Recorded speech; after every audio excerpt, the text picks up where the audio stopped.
رحمان نے حدیث نمبر 251 اور 252 آپ کے سامنے حاضر خدمت ہے۔ سجدے کے حوالے سے آدمی سجدے میں اپنا چہرہ کہاں رکھے اور سجدہ کن اعضاء پہ ہوتا ہے، آئیے حدیث سماعت فرمائیے اور نبی کریم علیہ السلام کی تعلیمات پہ عمل کرنے کی کوشش کیجیے۔ کوشش آپ کریں گے انشاءاللہ آپ کو اللہ تعالیٰ کامیابی عطا فرمائے گا۔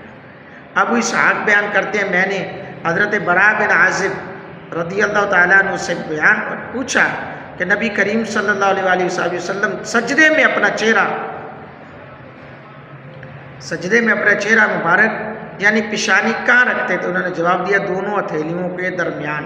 یہ ہے دونوں ہتھیلیاں، یہ تو دونوں ہتھیلیوں کے درمیان یعنی کہ اس لیول میں، اس ڈائریکشن میں میرے کریم آقا علیہ السلام سجدہ کیا کرتے تھے۔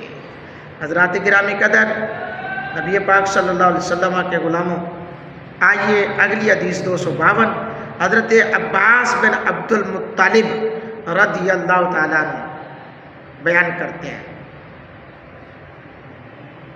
یہ عباس بن عبد المطلب یہ میرے آقا علیہ السلام کے چچا جان ہیں۔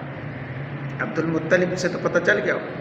انہوں نے نبی اکرم صلی اللہ علیہ وسلم کو ارشاد فرماتے سنا، جب بندہ سجدہ کرتا ہے تو اس کے ہمراہ 7 اعضاء سجدہ کرتے ہیں، اس کا چہرہ، اس کی دونوں ہتھیلیاں، دونوں گھٹنے، دونوں پاؤں یعنی 2 ہاتھ، دونوں گھٹنے، دونوں پاؤں 6 اور ایک اس کا چہرہ، 7 اعضاء پر سجدہ ہوتا ہے۔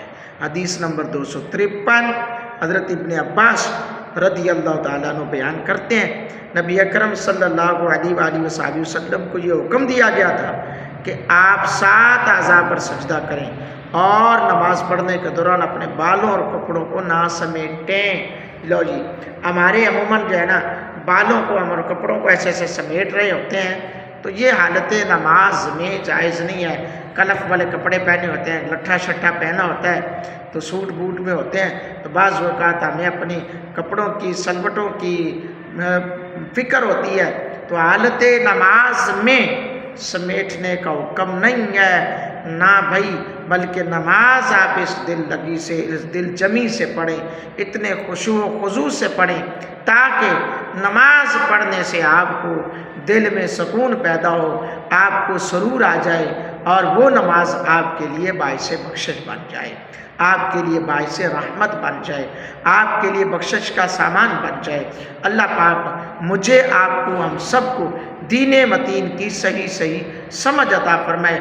جن دوستوں نے ابھی تک بھی چینل سبسکرائب نہیں کیا وہ جلدی سے چینل ضرور سبسکرائب کریں، بیل آئیکن پریس کریں، اس چینل کو آگے لے کر آئیں۔ آپ کے تعاون کے ساتھ میں یہ چاہتا ہوں، آپ کی محبتوں کے ساتھ یہ ضرور آپ تک، زیادہ سے زیادہ لوگوں تک جو صحیح دین ہے وہ آپ تک پہنچایا جا سکے۔ دین تو ہے ہی صحیح، لیکن اس کو سمجھنے سمجھانے کا فرق ہے اور پڑھنے پڑھانے کا فرق ہے۔ اللہ پاک میری آپ کی حاضری کو اپنی بارگاہ عالیہ میں قبول فرمائے، آمین ثم آمین۔